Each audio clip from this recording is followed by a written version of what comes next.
रे मोहना देखी न रे छोड़ी पानी पूरी बेचे आल छे रे। भैया हो चल हाँ चल चल चल चल गे केना दे छी पानी पूरी गे। सुनली नहीं 5 रुपया का एक गो 10 रुपया का 2 गो। हे गे धान का देबी रे भाग भाग भाग तू सब ले वाला नहीं छी। बेचल आल छी गे पानी पूरी नगदी देबही की उधारी। बेचल आल छी गे पानी पूरी नगदी देबही की उधारी। सीख दे तू अपन पानी पूरी हमरा एक बेर स्वाद निमन बुझे तो तले भोग बेर बेर। एक बेर न दुई बेर एक बेर न दुई बेर एक बेर न दुई बेर हम लेबो 5 बेर। एक बेर न दुई बेर हम लेबो 5 बेर। एक बेर न दुई बेर हम लेबो 5 बेर।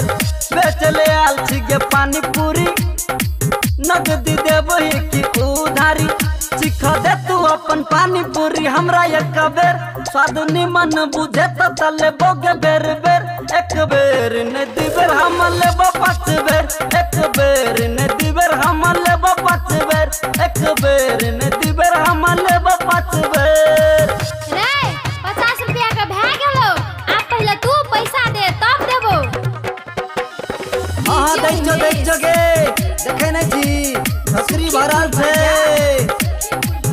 तोहर ना जा छो दुकान तू छी बड़ी परेशान। तोहर ना जा छो दुकान तू छी बड़ी परेशान। किन लेबो तोहर सब सामान गे महंगा नहीं कर तू दाम। हमर घर से आइटम घूमे पड़तो न गाम में काम गे। तोहर से कसी मुस्कान पटोले हमारा ईमान मन करे बना लियो तोरा जान जान। कल हो अभी हल्ला गई दे रास्ता देखबो सवेरे सवेर। सीख दे तू अपन पानी पूरी हमरा एक बेर स्वाद निमन बुझे तो तले बोगे बेर बेर। एक बेर न दुई बेर हम लेबो 5 बेर। एक बेर न दुई बेर हम लेबो 5 बेर। रे छौरा तोहर नेचर हमरा बड़ा गड़बड़ बुझाइयो चल पहले पैसा निकाल। डीजे उमेश हे दै छो खबर तब न देबोगे। बाजार पानी पूरी चटगर ते पर रस झरगर।